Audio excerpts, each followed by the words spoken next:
Shalom, shalom, bonjour. J'espère que vous allez bien par la grâce de Dieu. Moi, je vais bien par la grâce de Dieu parce qu'il a encore renouvelé le souffle de vie en moi ce matin. Je bénis Dieu parce que beaucoup ne se sont pas réveillés ce matin. Je bénis Dieu parce que moi, j'ai eu la grâce d'être en vie. J'ai eu la grâce qu'il m'ait encore accordé son souffle de vie à moi, à mes enfants, aux membres de ma famille, à mes frères et sœurs, également dans la foi. Alors, je viens bénir le nom de Dieu ce matin. Je bénis le nom de Dieu ce matin pour tous ses bienfaits. Vraiment que son nom soit encore exalté, que son nom soit magnifié. Car, comme la Bible nous dit, il est grand et redoutable.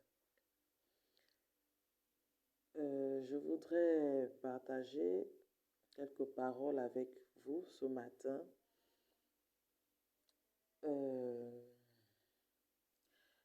Je voudrais exhorter quelqu'un encore ce matin.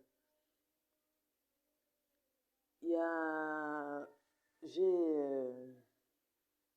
une connaissance dont le mari a perdu sa mère. Il a perdu sa mère. Il m'a dit quoi? Il m'a dit non. En fait, elle m'a raconté que je lui ai demandé, en fait, je lui ai posé la question si si sa belle-mère était malade. Elle m'a dit non. Elle s'est bien réveillée. Elle s'est réveillée ce matin. Elle a appelé ses filles, puisqu'elles ne vivent pas dans la même ville. Elle a appelé ses filles pour leur demander comment elles allaient. Ils ont parlé. Et ensuite, elle a dit aux enfants qu'elle allait en brousse. Donc, en partant en brousse, elle allait faire ses travaux champêtres, comme ça se passe au village. Et elle est rentrée. Quand elle rentre, elle allait toujours bien. Elle s'est lavée, elle a préparé, elle a mangé et elle est allée dormir. Elle n'était pas malade. Le lendemain, sa sœur qui se réveille constate qu'il est 9 heures et que sa sœur ne s'est pas encore réveillée. Puisque généralement, chez nous en Afrique, au village, les moments sont très, très matinales. Mais elle constate qu'il est 9 heures et sa sœur ne s'est pas encore réveillée. C'est comme ça qu'elle s'en va. Elle va cogner à la porte. La dame ne répond pas. Et c'est comme cela qu'elle va décider de casser la porte. En cassant la porte, elle ne fera que constater les faits. Elle verra sa sœur morte. Donc, elle est morte comme ça. Elle est morte sans être malade. Elle est morte, elle est tout simplement allée dormir. Elle avait certainement fait des programmes. Mais lorsqu'elle allait dormir, elle ne savait pas que c'était son dernier jour. Elle ne savait pas que son heure était arrivée. Elle ne savait pas que son heure avait sonné d'aller vers le Père. Elle ne le savait pas. Mais je peux te dire ce matin que cela n'arrive pas qu'aux autres. Parce que quand une famille rencontre une telle épreuve, tu peux te dire que cela n'arrive qu'aux autres. Ou tu peux ne pas réellement prendre conscience.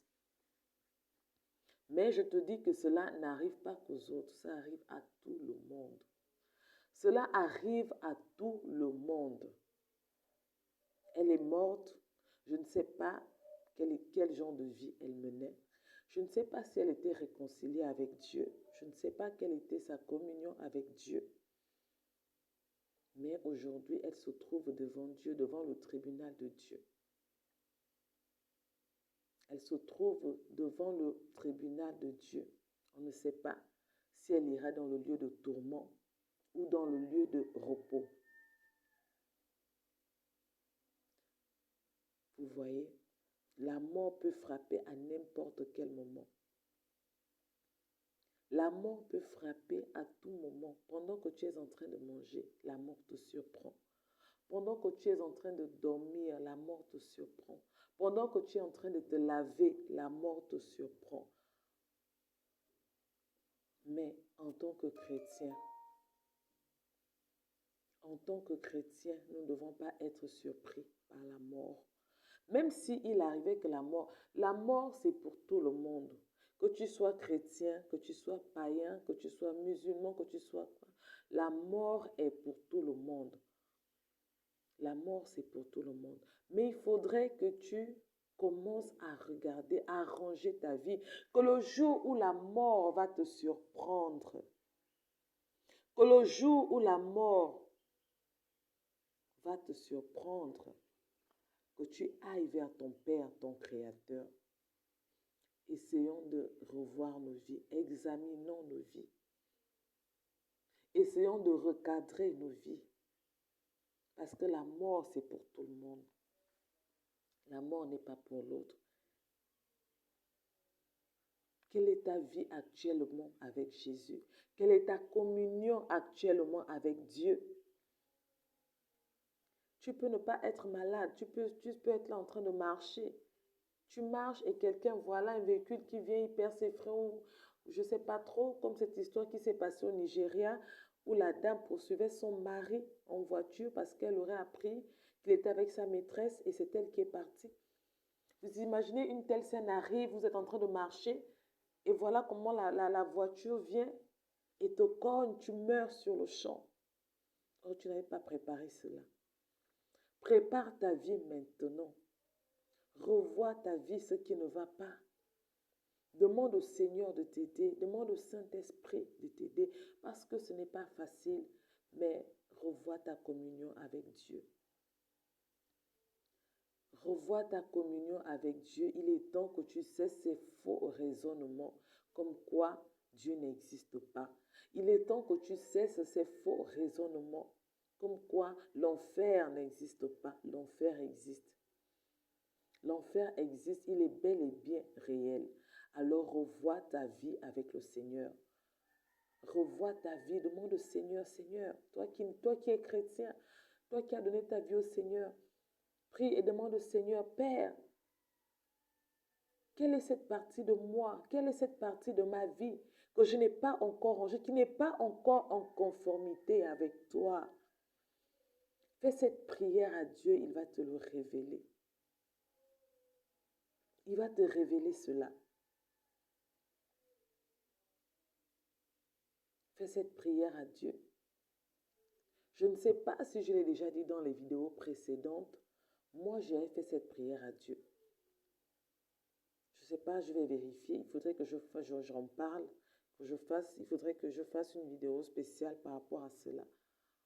Le Seigneur, moi, il m'a révélé parce que je me disais que j'avais confessé tous mes péchés. Je pense que j'en avais déjà parlé dans une de mes vidéos. Jusqu'au jour où j'ai prié et le Seigneur m'a révélé. Il m'a révélé un péché auquel je n'avais pas renoncé. En fait, je faisais des songes répétitifs. En fait, c'est comme je disais dans la vidéo que j'ai faite, que lorsque vous voyez qu'il y a un songe qui se répète à chaque fois, le Seigneur veut vous interpeller. Il veut vous dire quelque chose. Et c'est lorsque vous allez prendre conscience de ce que le Seigneur veut vous dire, que vous allez commencer à prier, que le Seigneur va cesser de vous parler dessus. Mais tant que cela persiste, il y a un message codé derrière. Moi, je ne vais pas avoir honte de le dire, je vais dire la vérité. Le Seigneur m'a demandé de dire la vérité. Je faisais des songes où, je ne sais pas si j'en ai déjà parlé, mais je vais quand même revenir dessus, je ne sais pas trop. Je ne sais pas, vraiment désolée si je vais me répéter. Je faisais des songes où je me voyais en fait, j'étais dans des maisons, j'étais dans une maison. Et toujours autour de moi, il y avait des gens qui étaient en train de faire l'amour en fait. Et ils le faisaient sauvagement. Donc, ça dit que je pouvais voir 2 ou 3 couples, ou 4 ou 5. C'est-à-dire chacun dans son coin en train de faire l'amour, en train de... Je ne peux même pas parler de faire l'amour, enfin, en train d'avoir des rapports sexuels vraiment sauvagement. Vous voyez un peu vraiment sauvage en fait. C'était... Donc, à chaque fois, c'est ce genre de rêve que je faisais. Mais je m'interrogeais. Donc, en fait, quand c'est pas ça, je vois, ça peut être peut-être un couple qui est en train d'avoir des rapports sexuels. En fait, sous mes yeux, en fait. Ça se passait comme ça, sous mes yeux, je suis là, je vois comment ils sont en train d'avoir des rapports sexuels. Parfois, je participe. En fait, en fait, j'ai peur de vraiment rentrer dans les détails pour que, je ne sais pas trop, je pense que c'est interdit pour que YouTube ne me suspende pas la chaîne. Mais c'était vraiment dégueulasse, dégueulasse. Et je faisais ces rêves tout le temps. Je faisais ces rêves à chaque fois où je voyais des gens en train de faire l'amour. Parfois, je voyais même mon mari, en fait, parfois, je vois mon mari qui est en train de faire l'amour à une fille. Et je suis là, ça ne me dérange pas en fait. Et en fait, c'est-à-dire, en fait, je le pousse, je l'incite même encore à le faire en fait. C'était, vous voyez, c'était des trucs sales. C'était tout le temps comme ça, pendant des années. C'était tout le temps comme ça. Et même malgré le fait que j'étais déjà en Christ, je continuais à faire ce songe-là. Donc, et je n'avais vraiment jamais interrogé le Seigneur. Et c'est pourquoi il est important de toujours interroger Dieu, parce que lorsqu'on interroge Dieu, il va toujours nous répondre. Il nous répondra forcément. Mais non, il n'y a pas longtemps, je pense que ça fait 1 mois ou 2 mois, je fais encore le songe, je ne sais pas si je l'ai raconté ici, où je revois la même scène où je suis dans ma maison. C'était ma maison était vraiment sale. La maison était dégueulasse, je ne la reconnaissais pas et j'ai vu des couples, des personnes, ce n'est même pas des couples, des personnes qui sont venues. Voilà, ils ont forcé à entrer dans ma maison. Je leur dis non, mais c'est ma maison, c'est ma maison. Qu'est-ce que vous faites là? Ils sont, voilà, boum, boum. Et c'est moi qui avais la clé. Et apparemment, je pense que c'est moi qui leur ai donné la clé. Je pense que j'en ai déjà parlé dans l'une de mes vidéos. Ils sont rentrés, ils ont commencé à avoir des relations sexuelles. C'était sauvage. Et dans cette maison, il n'y avait que 2 pièces. Donc, ils étaient au nombre de 6, je crois. 3 dans une, 6 ou 5. 3 dans une pièce et les autres dans une autre pièce. C'était vraiment dégueulasse. Et j'étais là, je pouvais voir, je regardais. En fait, toujours. Et c'est à partir de là, quand, en fait, je, après ça, je me suis réveillée, j'ai dit, Seigneur, qu'est-ce que cela signifie, Père? Papa, ça fait longtemps que je vois ce songe, que je vois en fait cette image dans mes songes, dans mes rêves. Seigneur, qu'est-ce que cela signifie? Qu'est-ce que cela signifie, Seigneur? J'ai interrogé mon Dieu. J'ai dit, non, papa, là, il y a quelque chose que tu veux me faire savoir. Je ne sais pas ce que c'est, mais Père, qu'est-ce que c'est? J'ai prié, j'ai prié, j'ai prié. Et quand je termine de prier, je pense, j'en ai déjà parlé ici. Et quand je termine de prier, c'est comme ça que le Seigneur me parle. Il m'emmène dans... C'était encore quel passage? Je crois dans Romains, ou bien dans les Actes. Non, non, non, pas dans les Actes. Il m'a emmené dans... Je pense dans Romains. Je vais d'abord fouiller parce que j'ai pas envie de dire ce que j'ai pas reçu. J'ai pas envie de dire ce que j'ai pas du tout reçu. Je crois que c'est dans Romains. Je vais d'abord regarder. Je crois que c'était dans... Voilà, c'est dans Romains, effectivement. C'est dans Romains 1 au verset 26 que le Seigneur m'emmène. Il me demande, le Seigneur m'emmène dans Romains 1 au verset 26. Quand je vais au verset 26, j'ouvre ma Bible, je regarde, je lis.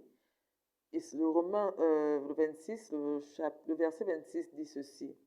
C'est pourquoi Dieu les a livrés à des passions infâmes, car leurs femmes ont changé l'usage naturel en celui qui est contre nature. Car les femmes ont changé l'usage naturel en celui qui est contre nature. Et quand je m'interroge, je dis, Seigneur, mais qu'est-ce que ça veut dire? Qu'est-ce que ça veut dire? Non, en fait, avant que le Seigneur ne m'emmène dans Romains, pendant que je suis en train de prier, Pendant que je suis en train de prier, j'entends l'impudicité. Voilà, là, ça commence, l'impudicité. Quand je prie, je demande au Seigneur, mais qu'est-ce que cela signifie, Père? Qu'est-ce que ça signifie, ce que je viens de voir? Qu'est-ce que cela signifie? Ces choses que je vois, ces songes que je fais, j'écoute l'impudicité. L'impudicité. Je dis, l'impudicité, c'est quoi? Je commence à fouiller en fait dans la Bible pour chercher ce que c'est que l'impudicité. Je cherche des passages où on parle d'impudicité. Je ne me retrouve pas parce que déjà la Bible, je ne la maîtrise pas. Je ne maîtrise pas bien les versets. En fait, c'est un truc, j'ai du mal à retenir les versets bibliques et tout ça, les chapitres en fait. Les paroles, je peux les retenir, mais les versets de base et tout, non. Je commence à m'interroger. Je demande à mon mari, mais chérie, c'est quoi l'impudicité? Je ne sais même pas ce qu'il m'avait dit là. C'est quoi l'impudicité? Non, lui m'avait dit, je pense que ce sont les péchés qui sont liés au corps. Je dis, les péchés qui sont liés au corps. Je dis, mais après, je dis, bon, généralement dans les églises, quand on nous parle de péchés liés au corps, on est plus dans la fornication. Fornication, c'est quoi? Sortir avec quelqu'un sans être marié, voilà, voilà. C'est ça, machin, tout, l'adultère et tout, le tralala, là. Je me pose des questions. Qu'est-ce que l'impudicité, Seigneur, c'est quoi? L'impudicité, l'impudicité. Les péchés qui sont liés au corps, qu'est-ce que j'ai commis comme impudicité? Je n'ai pas trompé mon mari, enfin, je ne sais pas trop, physiquement, je ne l'ai pas trompé et tout. Mais qu'est-ce qui se passe? C'est pour ça que le Seigneur m'emmène dans Romains 1 au verset 26. Et quand je lis Romains 1 au verset 26, je tombe sur ce passage. Car leurs femmes ont changé l'usage naturel en celui qui est contre nature. Et là, ici, il s'agit de la sodomie. Le Seigneur me dit qu'il s'agit de la sodomie. Je me mets à pleurer, je dis Seigneur. Le Seigneur me dit que la Bible dit que lorsque nous confessons nos péchés, il nous les pardonne. Et ce péché, pendant que je me disais que j'avais confessé tous mes péchés, celui-là, apparemment, je n'avais pas confessé. Parce que la sodomie, c'est quelque chose que je pratiquais avant que je ne sois mariée avec des hommes que j'ai connus avant. Et la sodomie également, je l'ai pratiquée avec mon mari, avec mon époux. Pourquoi? Parce qu'en fait, pour moi, je me disais que c'était naturel. Enfin, surtout avec mon mari, je me suis dit que bon, ça peut passer, on est mariés, donc je ne vois pas pourquoi enfin, ça va être interdit ou bien pourquoi ça va être... En fait, je ne voyais pas en fait, je ne voyais pas sincèrement que c'était quelque chose de condamnable par Dieu. Jusqu'au fameux jour où le Seigneur me révèle cela. Jusqu'au jour où le Seigneur me révèle cela. Et le Seigneur me dit que cette maison que tu voyais, c'était ta maison. C'était ta maison qui est ton corps.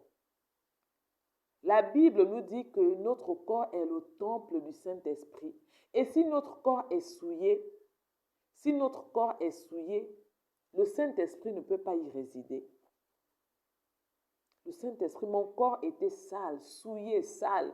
Et les esprits venaient faire, et c'était une porte, c'est-à-dire que moi-même j'avais fait entrer ces esprits impurs dans ma vie à travers cette pratique qui est la sodomie. J'avais fait entrer ces esprits dans ma vie. Je les avais fait entrer dans ma vie.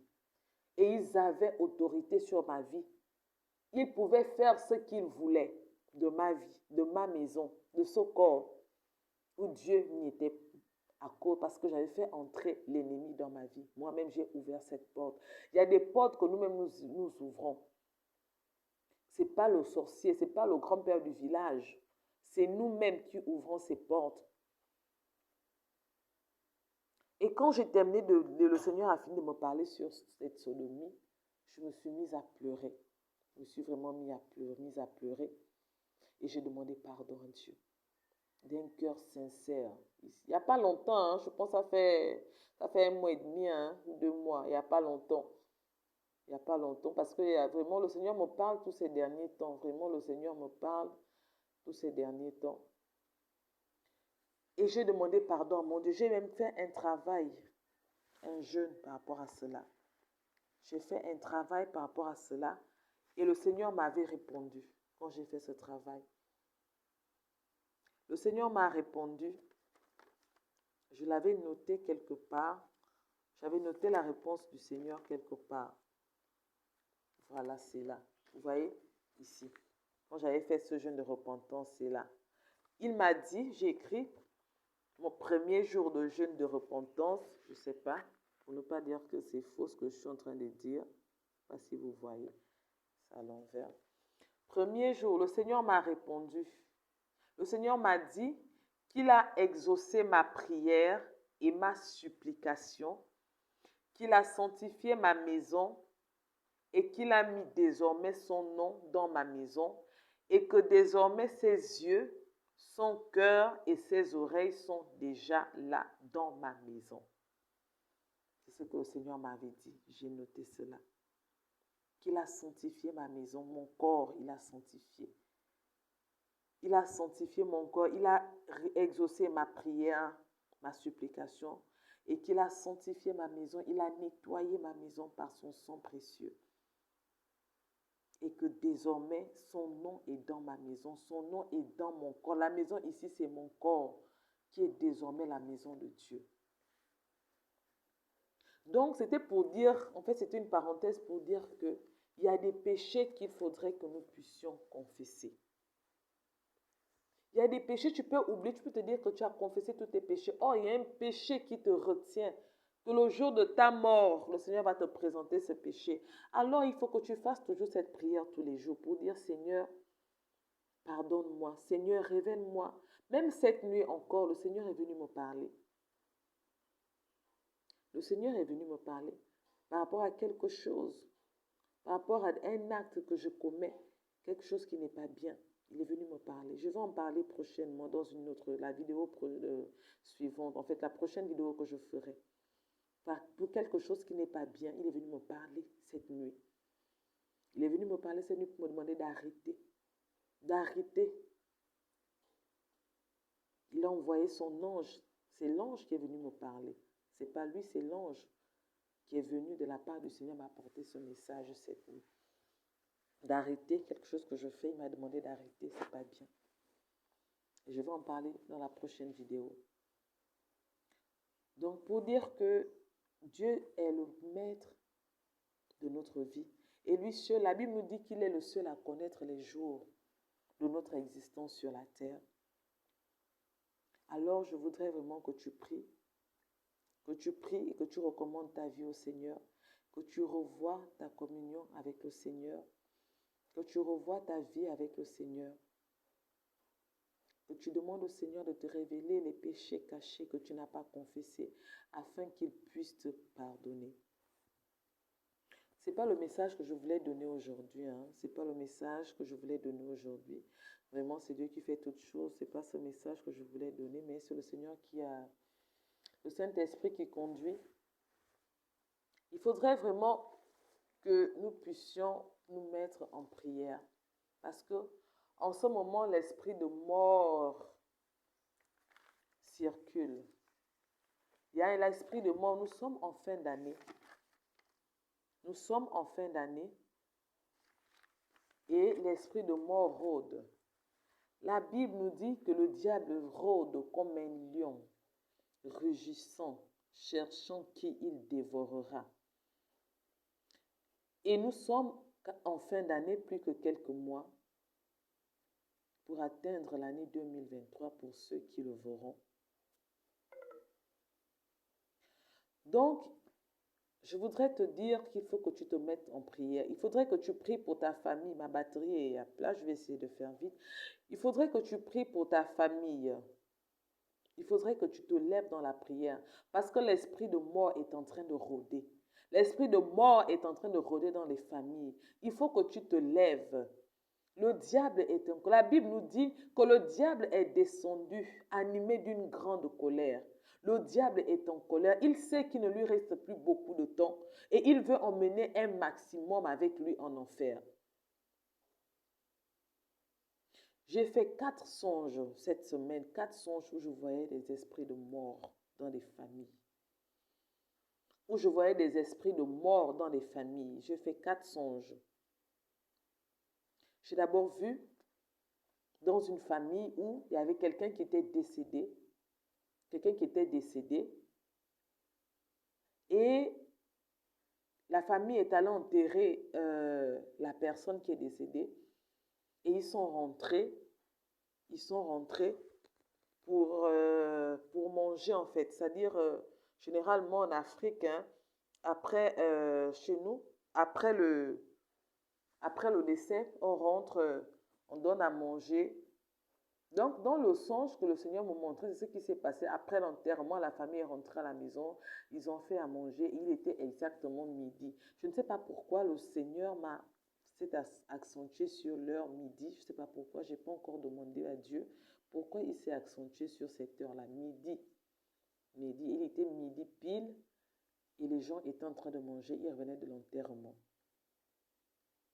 Après le songe, le même jour, je fais un autre songe où je vois c'est un enfant qui était en train de mourir dans une famille, un enfant, un petit garçon qui était en train de mourir. Je ne vais pas rentrer dans les détails. Je fais encore un autre songe où je vois dans une famille, il y a eu quelqu'un, une jeune demoiselle qui est décédée dans une famille, elle est décédée dans une famille et on accusait en fait, on accusait quelqu'un en fait, on accusait quelqu'un de la famille aussi en fait que c'est lui qui avait tué la jeune demoiselle en question en fait. Donc, et après encore, j'ai encore vu un jeune garçon, je sais pas, de 14, peut-être 14 ou trop 16 ans qui mourait également. Lui, il était déjà quasiment mort, il était déjà allongé avec le drap blanc couvert en fait. Vraiment, il y a un esprit de mort. Donc, je voudrais que tu te mettes en prière. Parce que je vois l'esprit de mort et l'accusation, où quelqu'un sera accusé en fait. Lorsqu'il y aura la mort, lorsque la personne mourra, il y aura une accusation qui sera aussi faite contre quelqu'un. Donc je voudrais que tu te lèves déjà là où tu te trouves. Pour les personnes qui vont regarder cette vidéo, que tu te lèves afin de chasser tout esprit de mort, pas seulement dans ta famille. Nous devons apprendre à prier les uns pour les autres. Nous devons apprendre à prier pour nos différentes familles, pour même les familles des personnes que nous ne connaissons pas. Que nous puissions apprendre à prier même pour des gens qui sont au Congo, les familles qui sont en Angola, les familles qui sont au Soudan, les familles qui sont en France. Nous devons apprendre à prier les uns pour les autres. Ta prière peut sauver une famille quelque part. Alors je voudrais vraiment vous exhorter à prier pour chasser tout esprit de mort dans les différentes familles, ainsi que dans vos familles, car la mort est en train de rôder. La mort est en train de rôder et elle cherche à frapper dans les familles aujourd'hui. Et quand le Seigneur montre comme ça 4 fois, c'est que l'esprit de mort est là et que c'est proche. Il faudrait vraiment qu'on se mette en prière. Nous devons nous mettre en prière pour prier, pour détruire les œuvres des ténèbres dans les familles, pour envoyer au loin tout esprit de mort, mort subite, mort par accouchement, mort par accident. Au nom de Jésus, Seigneur, nous venons chasser tout esprit de mort au nom de Jésus dans la vie des enfants, Seigneur. Nous venons chasser tout esprit de mort. Nous refusons les accusations au nom de Jésus-Christ de Nazareth. Car Seigneur, tu as tout payé par ton sang précieux. Le sang de Jésus-Christ a coulé afin que nous ayons la vie, Seigneur. Nous refusons tout esprit de mort dans nos familles au nom de Jésus, Seigneur. Toi qui vas regarder cette vidéo, je veux que tu te mettes en prière, que tu pries afin de détruire l'esprit de mort dans les familles, de chasser au nom de Jésus. Et que tu te réconcilies également avec Dieu. Et que si tu es avec Dieu, que tu revois un domaine de ta vie qui n'est pas en conformité avec Dieu. Revois un domaine de ta vie qui n'est pas en conformité avec la parole de Dieu. Alors c'est ce message que le Saint-Esprit apparemment a donné aujourd'hui. Ce n'est pas le message que j'avais préparé, mais c'est le Saint-Esprit. La Bible déclare que nous sommes conduits par le Saint-Esprit. Les fils de Dieu sont conduits par le Saint-Esprit. Et que c'est poussé par le Saint-Esprit que les hommes ont parlé de la part de Dieu. Alors, je te bénis encore. Je prie afin que la vie soit en toi. Je prie afin que l'ange de la mort quitte ta famille au nom de Jésus. La Bible déclare que Jésus est le seul qui détient la clé de la mort et la clé du séjour des morts. Alors je viens renvoyer au loin l'ange de la mort au nom de Jésus. Seigneur, je prie, je trempe toutes les familles dans le sang de Jésus. Toutes les familles du monde entier dans le sang de Jésus. Je refuse, Seigneur, toute mort par sacrifice au nom de Jésus-Christ de Nazareth. Je refuse, Seigneur, toute mort dans le sommeil, toute mort par étouffement au nom de Jésus, toute mort par maladie dans ma famille au nom de Jésus, Seigneur. Je renverse les œuvres des ténèbres au nom de Jésus-Christ de Nazareth, Seigneur. Sois encore béni, Père, dans le nom de Jésus. Shalom, shalom.